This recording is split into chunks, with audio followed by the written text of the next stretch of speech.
محمد مفتاح باب رحمة الله عدد ما في علم الله صلاة والسلاما دائمين بدم ملك الله وعلى آله وصحبه ومن والاه ولا حول ولا قوة إلا بالله رب اشرح لي صدري ويسر لي أمري واحلل عقدة من لساني يفقه قولي وسدد لساني واهد قلبي بحق سيدنا ومولانا محمد صلى الله عليه وعلى آله وصحبه وسلم. أما بعد, Hadratul Mukarramin, para habaib, para asatidzah, para orang tua, para hadirin wal hadirat rahimakumullah.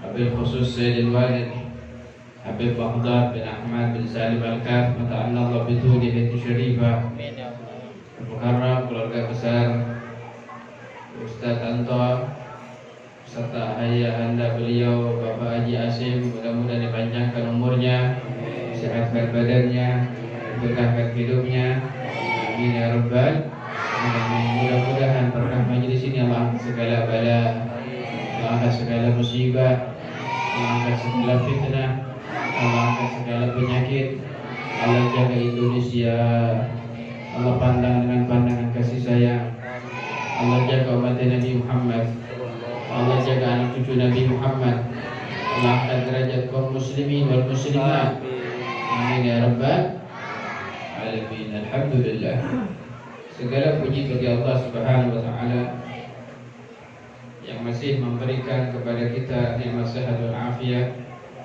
nikmat bisa mendekatkan diri kita kepada Allah Subhanahu wa taala. Yang mana nikmat seperti ini nikmat yang besar yang Allah berikan kepada kita. Berapa banyak orang di luar sana pada malam ini, pada detik ini, pada menit ini mereka banyak lalai kepada Allah Subhanahu wa taala. Mungkin di antara mereka sedang bermaksiat, mungkin di antara mereka sedang bermain judi, mungkin di antara mereka sedang lalai kepada Allah Subhanahu wa taala. Kan tapi Allah Subhanahu wa taala masih selalu pilih kita di setiap malam Jumat untuk mendekatkan diri kita kepada Allah Subhanahu wa taala. Nikmat yang besar yang Allah berikan kepada kita. Alhamdulillah. Jangan sia-siakan kesempatan seperti ini. Kesempatan seperti ini gak bakal lagi kembali. Ya, ayo, selagi kita masih kosong, selagi kita masih punya waktu, selalu hadir di majelis ta'lim Nabi Muhammad sallallahu alaihi wasallam. Kita masuk dalam pelajaran malam ini bab taubat. Punya dosa enggak? Banyak enggak dosa kita? Banyakan mana mau utang? Banyak dosa apa utang? Banyak dosa ya. Utang ya masih ada nominalnya. Sungguhnya taubat wajibatun ala kulli muslimin wa muslimah. Taubat itu hukumnya wajib untuk seorang muslim dan seorang muslimah. Yang mana kita anggap taubat adalah remeh. Santai aja, masih kecil, ngapain mau ibadah sama Allah. Nanti pas besar, santai, masih muda, santai-santai aja dulu, nikmatin hidup. Nanti udah nikah, santai dulu baru nikah. Udah punya anak, santai dulu, nanti deh taubatnya nanti. Kalau umur udah 40 tahun, ya sampai dia tua, dibilang nanti lagi. Dia nggak sadar, di setiap saatnya dituntut oleh Allah Subhanahu wa taala untuk bertobat kepada Allah Subhanahu wa taala. Sebagaimana Allah firmankan dalam Al-Qur'an, "Wa tubu ilallahi taubatan nasuha."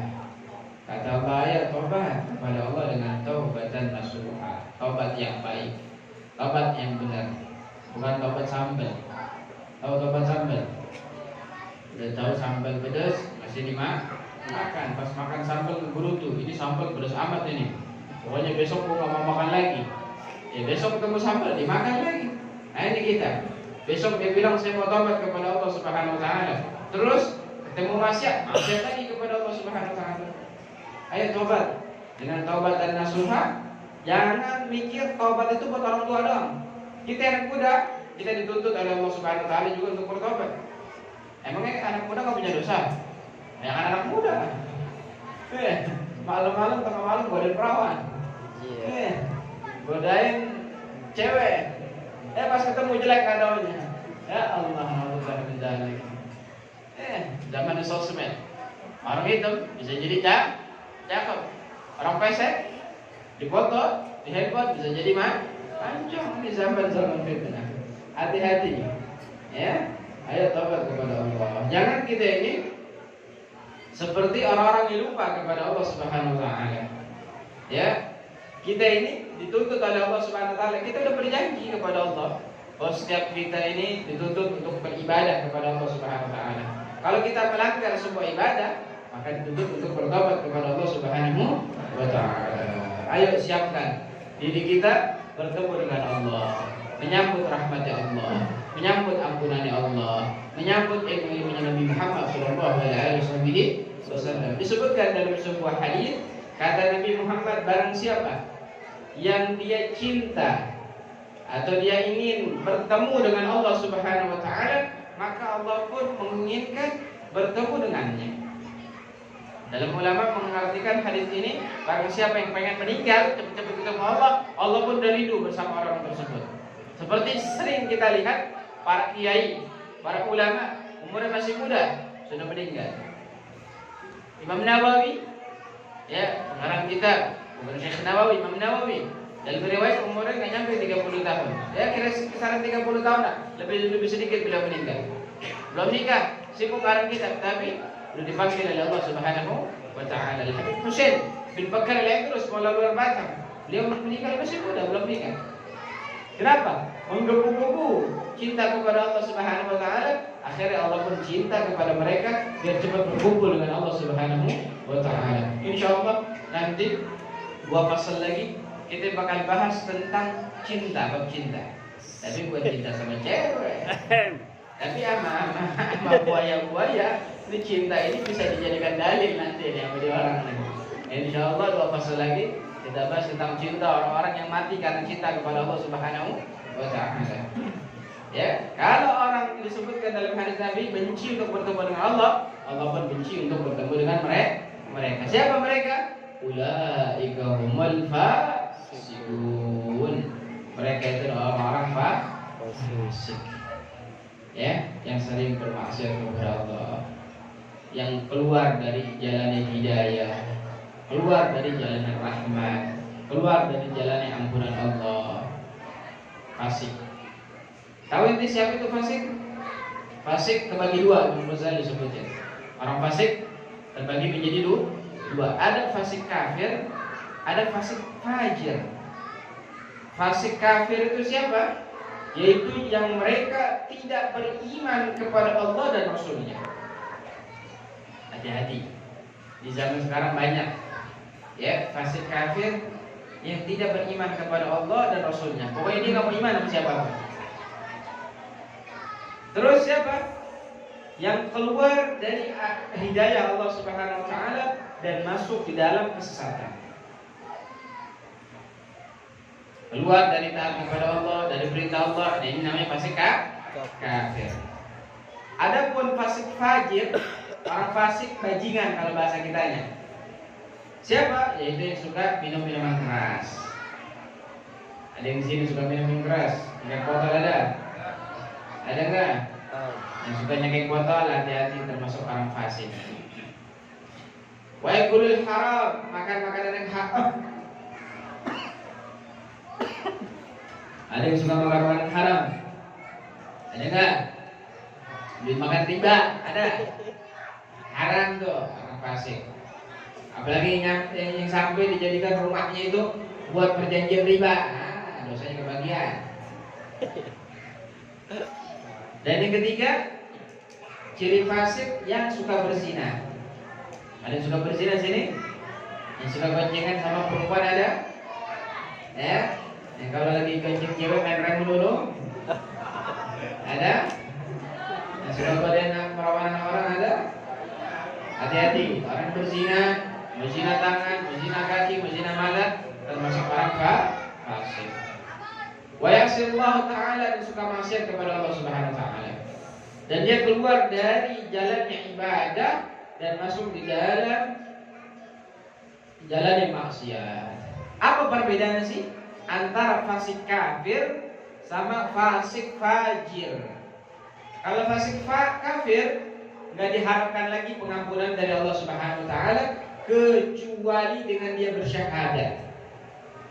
Dia bersyahadat, ya, mengesahkan Allah Subhanahu wa taala, beriman kepada Allah, kepada Nabi Muhammad, dan taubat sebelum dia mati. Itu fasik kafir. Wah, banyak zaman sekarang.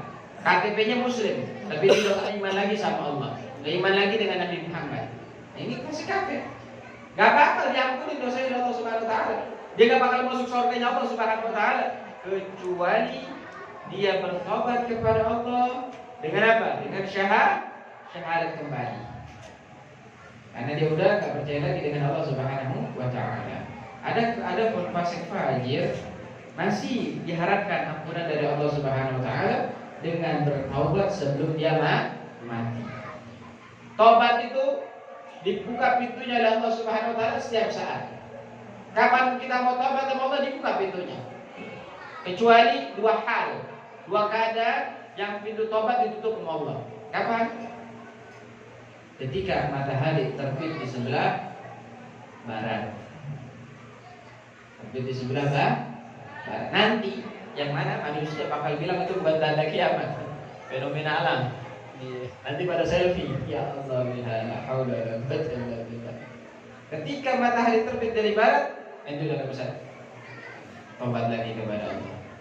Yang kedua, ketika nyawa ente sampai tenggorokan. Dengar ya, karena nyawa dicabut dari jempol bawah. Kalau udah napas sampai sini dicabut malaikat, ente tobat nggak bakal terima lagi. Seperti siapa?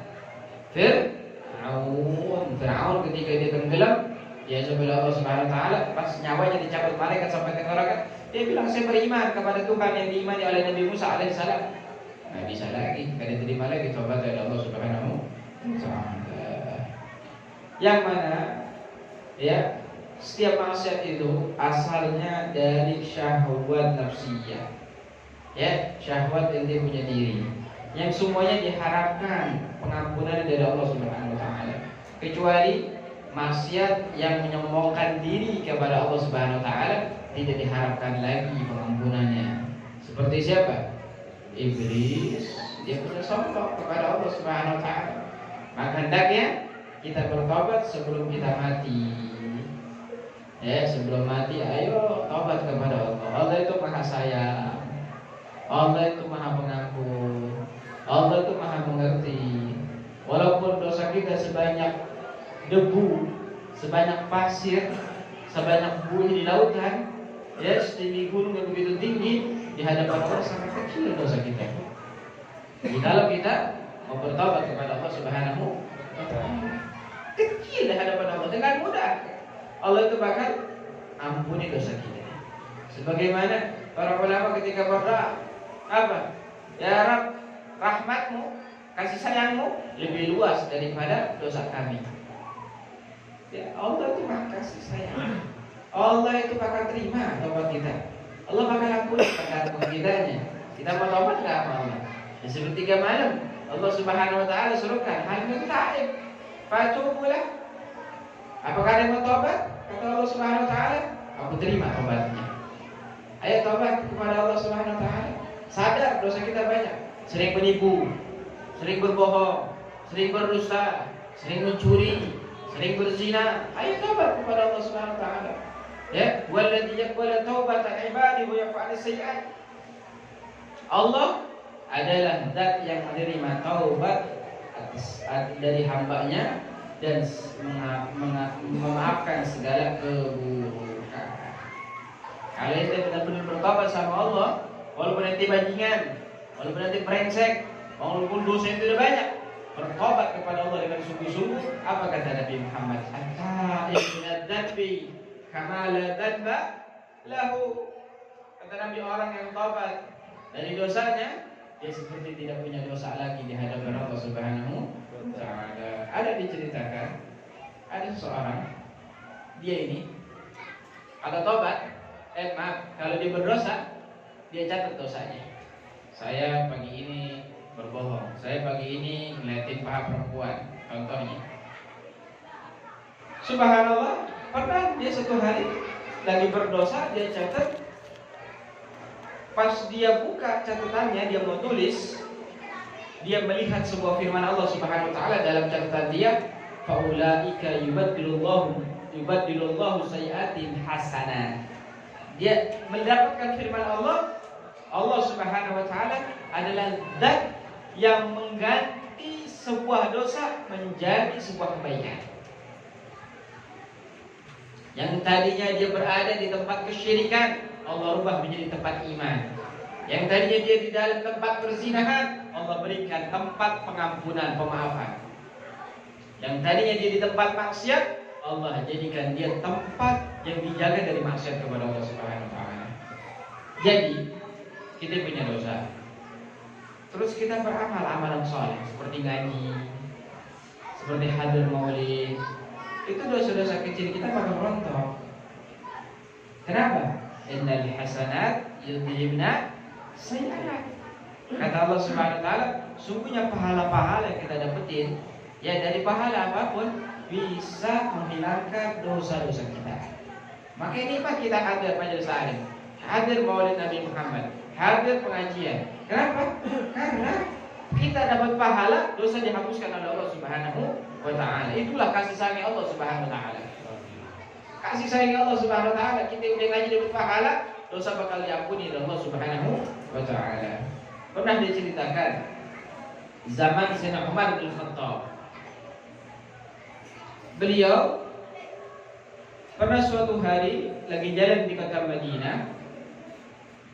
Beliau melihat seorang laki-laki membawa botol yang diletakkan di bawah bajunya, diumpetin. Maka Sayyidina Umar bertanya, pemuda, apa yang kau bawa itu di bawah bajumu? Ente tahu yang di bawah itu apa? Malah anak muda itu tersebut minuman keras. Maka ini laki-laki pemuda ini malu banget sama Sayyidina Umar. Takut dia ketemu ulama. Ya Allah, kalau saya suruh buka sama Sayyidina Umar, ngatain minum-minum keras, wah celaka urusannya. Diumpetin. Dia berdoa kepada Allah Subhanahu wa taala, ya Allah, jangan permalukan saya di hadapan Sayyidina Umar bin Khattab. Kata pemuda ini berdoa kepada Allah, jangan permalukan di hadapan Sayyidina Umar bin Khattab, dan jangan buka aib saya. Saya berjanji kepadamu ya Allah, kata pemuda ini, fala asyrab khamra abada, aku gak bakal minum lagi di minuman keras sampai selamanya. Dia berjanji kepada Allah Subhanahu wa taala. Terus ditanya lagi habis itu, apa yang kita bawa? Kata pemuda, wahai Amirul Mukminin, saya cuma bawa cuka. Coba lihat, pas dibuka dari bajunya, subhanallah, minuman keras Allah rubah menjadi cuka. Kenapa?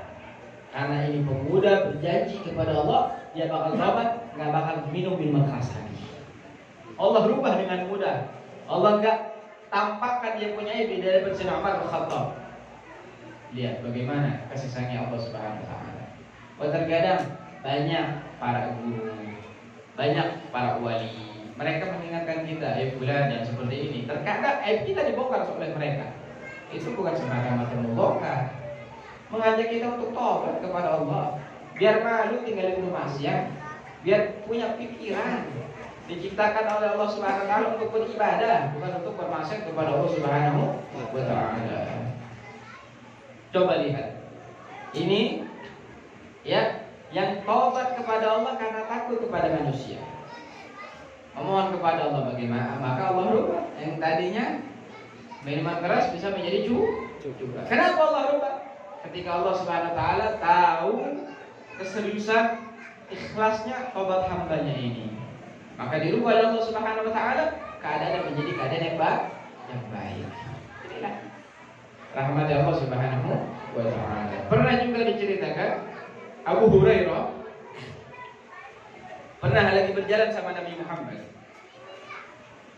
Ketika Abu Hurairah sedang berjalan sama Nabi Muhammad, bertemu dengan perempuan. Perempuan ini berkata kepada Abu Hurairah, ya Abu Hurairah, saya ini mempunyai dosa, apakah saya bisa bertobat? Kata Abu Hurairah, dosa ente emangnya apa? Kata dia perempuan, saya habis berzina. Terus saya bunuh anak hasil zinanya tersebut. Kata Abu Hurairah, celaka engkau. Kata Abu Hurairah, celaka itu nggak bakal bisa taubat lagi kepada Allah Subhanahu Wa Taala. Akhirnya dia pingsan. Ya Allah, dia pingsan. Udah, ditinggal oleh Abu Hurairah. Pas lagi di jalan kata Abu Hurairah, saya pikir, ya Allah, kok saya berani fatwa di hadapan Nabi Muhammad? Padahal Nabi Muhammad ada di sebelah saya. Tapi Abu Hurairah bikin fatwa bahwa perempuan tersebut nggak bisa lagi taubat. Kenapa? Dia berzina dan membunuh hasil anak zina tersebut. Ya Allah. Maka dia kembali. Ya, dia berkata kepada Nabi Muhammad, ya Rasulullah, saya beri fatwa sedangkan kau di hadapanku. Bagaimana ya Rasulullah? Kata Nabi Muhammad, ente yang celaka. Bukan wanita itu yang celaka, ente yang celaka. Kenapa? Karena tadi yang kita sebutin, ya, ulaika yubadilullahu sayyi'atihim hasanat. Mereka yang Allah rubah keburukan mereka menjadi sebuah kebaikan. Nah, orang kalau udah tobat, ya dosanya dihapuskan oleh Allah Subhanahu wa taala. Maka kata Abu Hurairah, saya keluar, saya cari itu perempuan. Sampai Abu Hurairah dikatakan sama anak kecil, wah Abu Hurairah udah gila. Saking dia semangat cari itu perempuan, dikatakan orang gila. Ketika dia ketemu dengan wanita tersebut, dikasih tahu, ente bisa tobat, terus ente bakal dihapuskan oleh Allah, ente bakal diangkat derajat dari Allah, apapun bakal diterima oleh Allah Subhanahu Wa Taala. Ketika mendengar perkataan Abu Hurairah, itu orang begitu senang. Wanita yang tadinya berzina, dia begitu senang. Dia katakan, ya Abu Hurairah, saking saya gembiranya, saking saya bahagianya, saya mau sedekahkan saya punya kebun semata-mata di jalan Allah Subhanahu Wa Taala. Kenapa? Ketika mendengar, dia bisa bertobat kepada Allah Subhanahu Wa Taala. Ya Allah. Pernah juga diceritakan Utbah al-Ghulam. Ya, Utbah al-Ghulam ini terkenal bajingannya. Ya, rusaknya, sering minum minuman keras. Pernah suatu hari dia masuk di majelisnya Imam Hasan al-Basri. Dan Imam Hasan al-Basri sedang mengutip firman Allah Subhanahu wa taala, "Alam ya'ni lil ladzina amanu an takhsha qulubuhum bi dzikrillah?" Apakah tidak ada waktu untuk orang-orang beriman, untuk mereka itu khusyuk hati mereka untuk berzikir kepada Allah? Apakah tidak ada waktu takut untuk hati mereka kepada Allah? Imam Hasan al-Basri mengulas tafsir tersebut dengan sangat rinci, dengan sangat jelas, sehingga manusia pada nangis. Ditanya, kita nih hati kita nggak bisa hidup, nggak bisa khusyuk ketika berzikir kepada Allah Subhanahu Wa Taala. Maka ada satu orang bangun dari mereka, ya Taqiyuddin ayatullah Taala al-Fajr mithli idza ta'ab. Wahai Taqiyuddin, wahai Imam Hasan al-Basri, apakah Allah bakal terima jikalau saya bertobat kepada Allah, saya ini sedangkan saya ini bajingan? Maka dari Imam Hasan al-Basri, ya, Allah bakal terima tobatmu dari bajinganmu, dari rusakmu, dari maksiatmu. Allah bakal tobat. Maka ketika Utbah al-Ghulam ini mendengar ucapan seperti ini, isfarra wajha, langsung kuning dia punya muka. Dan dia berteriak dengan teriak yang begitu kencang. Habis itu dia gemetar, langsung dia pingsan. Ketika dia sadar, dia mendekati Imam Hasan al-Basri. Imam Hasan al-Basri mendekatkan kepada dia. Dan Imam Hasan al-Basri beliau katakan sebuah syair, ya syaban lirabbil arsy asi, atadri ma jaza dabil ma'asi, sa'ir rusati laha az-zafir wa qayd yawm yadkhul bin nawasi, fa in tasbir 'ala an-nir fa'sihi wa illa kun 'ala al-isyan qasi, wa fima wa qad kasabta min al-khataaya muhannat nafs al-fajr fil khilasi. Kata Imam Hasan al-Basri, wahai pemuda yang kau bermaksiat kepada Allah, apakah engkau tidak tahu balasan untuk orang maksiat? Sungguhnya Allah siapkan neraka sa'ir untuk orang yang bermaksiat. Kalau memang kau bisa bersabar atas sakitnya, atas panasnya api neraka, fa'si, maka engkau bermaksiatlah kepada Allah Subhanahu wa taala. Maka kalau engkau tidak bisa, maka engkau bertobatlah kepada Allah Subhanahu wa taala. Ini pemuda Uqbal pingsan lagi dia. Pas dia sadar, dia berkata, Imam Hasan al-Basri, saya ini bisa tobat enggak? Kalau saya tobat diterima enggak sama Allah Subhanahu wa taala? Saya ini bajingan. Kata Imam Hasan al-Basri, dia bakal diterima tobat dari Allah Subhanahu wa taala. Allah itu Maha Pemaaf. Kemudian dia mengangkat kepalanya, dia berdoa, ya Allah. Ini kata pemuda ini, jikalau memang engkau menerima tobatku dan engkau mengampuni dosaku, maka muliakan aku dengan faham di dalam ilmu agama, dan berikan aku hafalan yang kuat sehingga ketika aku mendengar sesuatu dari ilmu dan Al-Quran aku bisa hafal. Yang kedua dia berdoa, ya Allah, muliakan aku dengan bagusnya suaraku sehingga setiap orang yang mendengar suaraku maka akan menambahkan ketenangan di dalam hatinya orang yang mendengarkan tersebut, walaupun hatinya mati. Yang ketiga, dia berdoa, ya Allah, jikalau engkau menerima tobatku, maka muliakan aku dengan rezeki yang halal dan berilah aku rezeki yang tanpa aku duga-duga. Maka subhanallah, dia bertobat dengan Allah dengan tobat yang begitu cakap, taubatan nasuha, tobat yang sungguh-sungguh. Lantas Allah terima tobatnya dan Allah terima doanya juga. Allah berikan kepadanya, diterima doanya, ditambahkan pemahaman dalam ilmu agama, diberikan hafalan. Dia kalau membaca Al-Quran, orang yang mendengarkan bacaannya langsung tobat kepada Allah Subhanahu wa taala. Dan dia setiap harinya meletakkan di depan rumahnya apa? Piring atau mangkok. Karena itu sibuk ibadah sama Allah. Itu subhanallah, tidak ada hari kecuali piring itu udah penuh sama roti buat dia makan. Ada 2 roti sama maroknya, sama kuahnya. Ya. Dan dia nggak tahu siapa tuh yang naruh. Sampai dia meninggal. Kenapa? Kok diberikan oleh Allah Subhanahu wa taala? Karena benar-benar bertobat kepada Allah. Gak main-main tobatnya. Benar-benar tobat sama Allah, langsung Allah angkat menjadi orang soleh. Allah kabulkan doa-doanya dan Allah jadikan hamba yang dekat dengan Allah Subhanahu wa taala. Jangan